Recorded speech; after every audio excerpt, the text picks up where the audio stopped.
نماز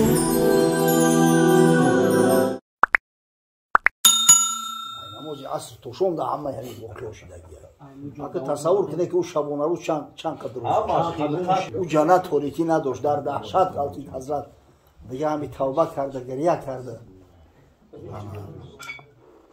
میگه از پدر آموز ای روشن جبین ربنا گفت ظلمنا بعد از این از پدر آموز تو فرزند آدم علیه السلامی کمبودی و خطا که کردی توبه که خدایا بر جان خودم جور کردم اگر تو رحمت مغفرتم نکنی حالم بده دوزخی میشم تو پیروی شیطان نشه بچه خدایا خودت بر سری من نوشته ای بی من چی دیگه گپوی شیطانی انوخی تا انسان میگه عبرت بگی باز اون ابلیس مکر آغاز کرد که بده من سرخرو کردیم زرد هر دشه جواب باز می فرستادن که این لعنتی دعوا را برداشت ربی بی ما اغویتنی خدایا به خاطر که مرا در اغوا دوختی گفت رنگی تو سباغم توی اصلی درد و آفت داغم توی همه همی بلای در سر اومده است خدایا ای جانب تو آمد گفت نعوذ بالله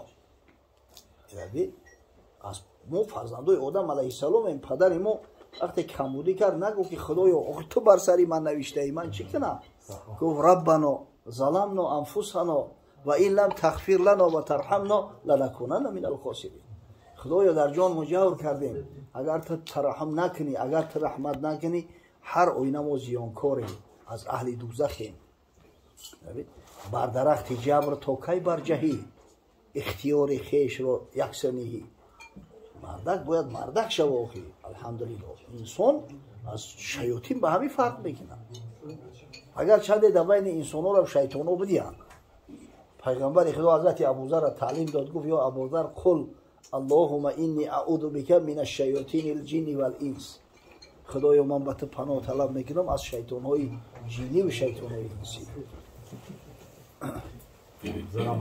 سینو منی بشوا سینو منی ای چاه البیع و حرم ربا خداوند میگه بیع تجارت حلال گردونده است ربا را حرام برای چی برای اون که ربا خور طلب میکنه چیزی را که بدل نداره در مقابلش چی نیست تو میبری بای میتی میسوزی بانکروت میشی و خونه سوخته در فرق نداره پول میاری میتی فهمیدی هر موله که به یگان ریسک این تا هوایی به بدل طلب میکنی و میگیری حرام ای برای چی میگن مزاربه حلال ای اینا مزاربه میتی یک از دستوما و میروا کار میکنه تا حاصل طلب میکنی و میگیری حرام ای برای چی میگن مزاربه حلال ای اینا مزاربه میتی یک از دستوما و میروا کار میکنه تا حاصل فایده همون میگیری حلال ای ربا حرام برای اینکه در مزاربه او خطی تو شریک شده است در زیان هم شریکای در فایده و منفعت هم شریکای او مردک ریسکوات کرده است با سومش ریسکوات میکنه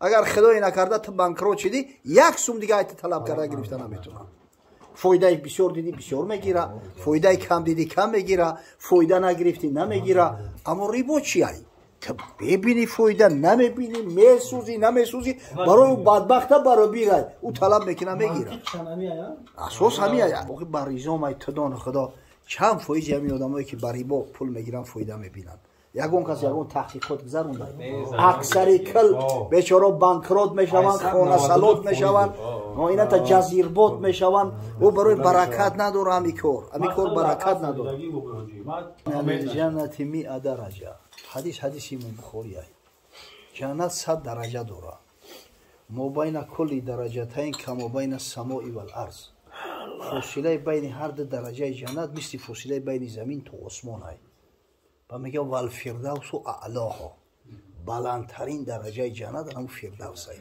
فردوس اعلا منها تفجر الانهار الاربعه همین 4 نهری که در جنت جاری است سرچشمه‌اش هم همین فردوس بوده است فردوس مکان پیغمبرا است فردوس مکان صدیقا است مکان شهدا است مکان صلحا است به حضرت به تمام امت مراجعت کرده است این را ببینید در شخصیت صحابه به تمام امت مراجعت کرد گفت فاذا سألتم الله الجنه فاسألوه الفردوس وقتی از خدا طلب جنت میکنه همتونه بلند بگیری به همتی نکنی یکی اگر فردوس طلب کنی امتای محمد صلی الله علیه و سلم باید هم تاریخ بلند همت باشند. خدایا در همه فردوس اعلی جام کن، در پهلوی پیغمبر صلی الله علیه و سلم مکانم بده. خودی حضرت امر مکرده است که وقتی ای خدا طلب میکنه فردوس اعلی را طلب کنه. برای ما را بسیار آسان است. حضرت صلی الله علیه و سلم به اصحاب مراجعت کرد، گفت شما در زمان زندگی میکنه که یک نفر شما اگر از 10 امر یک تاش انجام نده ایمان دور میشوه، مستحق عذاب میشوه. ای 10 امر یک تاش. بعدا گفت زمانای میشوه که اگر امتهای آخر زمان ایمان ای 10 امر یک امر انجام بتن در پهلوی من میآیند. این بچه ها برای که ما حضرت بچشم ندیده ایم. حضرت میگه امتی امت مبارکه، امتی من امتی بسیار مبارکه. من میگه که لا تدر اولهم خیر او آخرهم. هیچ دانسته نمیشه رنگ همین بارون بهاری که اولش خوبه یا آخرش. برای همت بلند بگیره، سعی کنه. آدمی که در همین عصر زمان حضرت ندیده است، از عصر پیغمبر صلی الله علیه و سلم فرسخ دور، اینقدر دنیا خون سوخته کرشمه داره و ناز داره و به سوی خود جلب میکنه.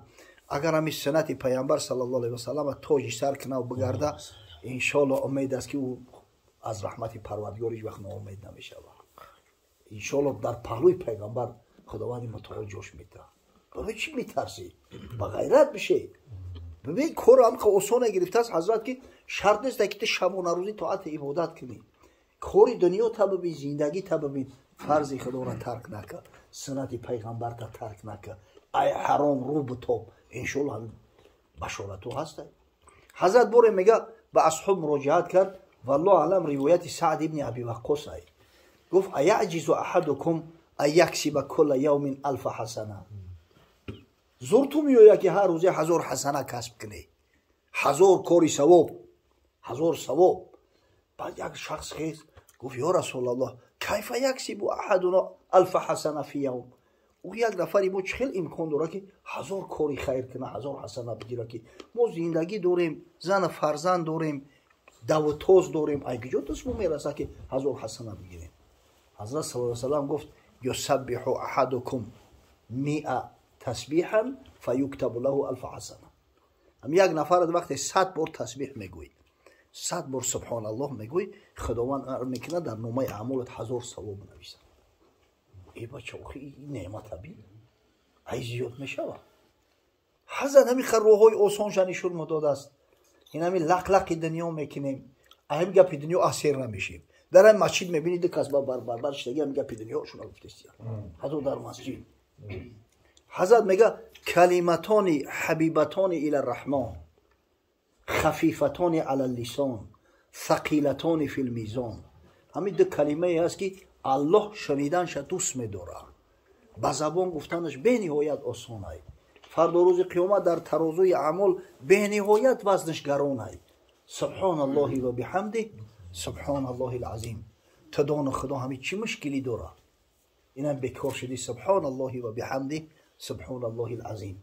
گرامی در خبر اومده است در جامع السنن امام ترمذی است. حضرت صلی الله علیه و سلم گفت لقیت ابراهیم علیه السلام لیلة الاسراء. در شب اسراء حضرت ابراهیم خلیل قتی ملاقات شده میگه. فقال یا محمد صلی الله علیه و سلم اخبر امتک عنی سلام. گو به امتات سلام ما پدرشون برسون. اقری امتک عنی سلام، سلام ما را براشو عرض کن. و اخبرهم ان الجنه طیبة التربه و عذبة الماء و انها قیام. آگاه شو که جنت حقیقتا خاکش بوی مشک میته، آبش به حد گوارا که کسی اگر آب جنت چشیده باشه هرگز دیگه او ای مشامش لذتش دهنش دور نمیشه. اما جنت یک زمین بیدول و درخت است، اینم یک زمین خالی بود است. و ان غراسها سبحان الله والحمد لله ولا اله الا الله والله اکبر. نهال های همون زمین همین تسبیح گفتن ما و شما است، الحمدلله گفتن مونای، لا اله الا الله الله اکبر گفتن مونای. مسلمان حقیقی همینجا ایستاده همون فزایندش در جنت آباد میکنه، بابی همه را گلزار میکنه، درختزار و میوه‌زار میکنه. با شرط تنبلی نکنه. همینجوری یعنی که به نهایت شانس‌های زیاد داریم. خدای تعالی برام چنان شانس‌های را پیشنهاد کرده. با شرطی که اگر مستقیم باشیم، مردک باشیم، هیچ جای شک نیست. این محدود نیست که فقط صحابه پیغمبر صلی الله علیه و سلم اطرافش بگیرن. فضیلت بزرگی صحابه در چیه؟ فضیلت بزرگی شو در میگه که استقامتی خودشون اثبات کردن، دکازات کردن که ما الحمدلله مسلمانیم، ما محبت داریم با محمد صلی الله علیه و سلم. در پالوش جوان مردانه ایستادن. همین خاطره که صحابه افضل امت، بلکه افضل تمام امت‌ها هستند. بعد پیغمبرها افتاد بر شخص بزرگتر از صحابه پیغمبر نتفت است. برای که اثبات کردن اخی مردک بدن، مستقیم بدن. ما را ای اثبات بوده دعوا مزیوتای. خیلی دعوا داریم و متاسفانه استقامتی در بندگی نداریم. خداوند حفظت کنه. اگه فهمیدی